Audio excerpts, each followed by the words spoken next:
దేవునందు ప్రియులరా, మీకు కృపయు సమాధానం విస్తరించును గాక. ఇక్కడ ధనము దేవుడి గురించి ఒకసారి తెలుసుకుందాము. ధనాన్ని నువ్వు ఎంతగా ప్రేమిస్తావో నువ్వు దాని చేత నువ్వు తృప్తి పొందవు అనమాట. ఎంతగా ప్రేమిస్తావో నీకు అంత దూరం అవుతూ ఉంటుంది. ఇక్కడ దేవుడిని ఎంతగా నువ్వు ప్రేమిస్తావో నీకు దేవుడు అన్నీ, నీకు ఏదంత అవసరమో దేవుడు అది నీకు ఇస్తాడనమాట. లోక 16:13 చూస్తే దేవుణ్ణి, డబ్బుని మనం రెండూ కలిపి ఒకసారి ప్రేమించలేము. ఏదో ఒకటి ప్రేమిస్తాం. ఏదన్నా దేవుడన్నా ప్రేమించాలా, లేదంటే డబ్బునన్నా ప్రేమించాలా. రెండూ కలిపి ప్రేమించడం అనేది అసాధ్యం అనమాట. రెండు ఒకదానికొకటి ఏంటంటే ఆపోజిట్. దేవుడన్నా నువ్వు ప్రేమించాలా, డబ్బునన్నా నువ్వు ప్రేమించాలా. ప్రసంగి గ్రంథము 5:10 చూస్తే ద్రవ్యమును అపేక్షించాడు ద్రవ్యం చేత తృప్తి నొందడు. He who loves money will not be satisfied with money.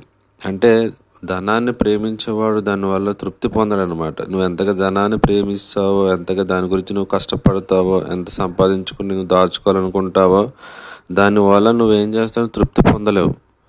ఎందుకంటే మన హృదయం ఎలాగ దేవుడు నిరూపించాడు అంటే దేవుడి చేత అది ప్రేమించబడినప్పుడే అది ఏంటంటే ఫుల్ సాటిస్ఫాక్షన్లో దేవుడు దాన్ని పెట్టాడనమాట. ధనాన్ని ప్రేమించడం వల్ల నువ్వు తృప్తి పొందవు. ఇక్కడ బైబిల్ చెప్తుంది, ధనాభివృద్ధి చేత దాన్ని అపేక్షించేవాడు దాని చేత తృప్తి పొందడు.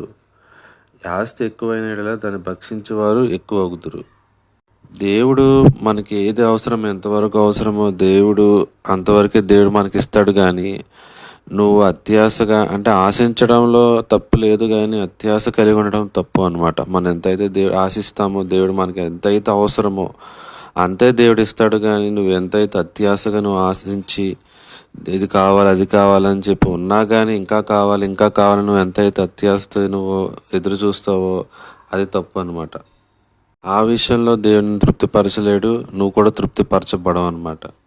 ఈ రోజులో డబ్బున్న వాళ్ళు మిలియనర్స్ చూసారంటే వాళ్ళకి సరిపడేదానికంటే ఎక్కువ ఉంటుంది. అయినా సరే ఇంకా వాళ్ళు ఇంకా కావాలి ఇంకా కావాలని చెప్పి ఇంకా సంపాదించాలని చెప్పి పాటు పడుతూ ఉంటారు. దానివల్ల వాళ్ళు సాటిస్ఫై అవ్వలేరు. ఇంకా సంపాదించాలి ఇంకా సంపాదించాలి ఇంకా సంపాదించాలని చెప్పి వాళ్ళు ప్రయత్నాలు వాళ్ళకి చేస్తూనే ఉంటారన్నమాట. అంటే ధనం వల్ల ఎవరు కూడా సాటిస్ఫై అవ్వలేరు. దేవుడే ఒకరిని సాటిస్ఫై చేయాలి. మనకి ఎంత అవసరమో దేవుడు అంత ఇస్తాడు, కానీ మనం ఎంత ఆశిస్తామో మనకి అంత ఇస్తాడు. కానీ అత్యాశతో నువ్వు అడిగితే మాత్రం అంత ఇవ్వడు అనమాట. మనం ఎంతైతే సంపాదిస్తున్నామో, మనం ఏదైతే శాలరీ వస్తుందో ఒక డిసిప్లైన్డ్గా ఖర్చు పెట్టుకుంటున్నప్పుడు ఏంటంటే మనీ సేవ్ చేసుకోగలం అనమాట. ఎప్పుడైతే క్రమశిక్షణ లేదో, మనం సంపాదించిన దానిలో ఖర్చు పెట్టడం విషయంలో క్రమశిక్షణ అయితే ఎప్పుడైతే లేదో మనీ సేవ్ చేసే అవకాశాలు లేవు అనమాట. ఈ వాక్యాన్ని బట్టి చూస్తే 11 చూస్తే ప్రసంగి గ్రంథం 5:11 ఆస్తి ఎక్కువైన యెడల వాని భక్షించేవారు ఎక్కువ అగుదురు. అంటే మనం డిసిప్లిన్ ఉండాలి, క్రమశిక్షణ ఉండాలి. ఖర్చు పెట్టడం విషయంలో సేవ్ చేసుకోవాలని చెప్పి ఎప్పుడైతే డిసిప్లిన్ కలిగి ఉంటామో అప్పుడు మనం మనీ సేవ్ చేసుకోగలం అనమాట. దీన్ని బట్టి చూస్తే మనం దేవునికి సిరికిని దాసులుగా ఉండలేము.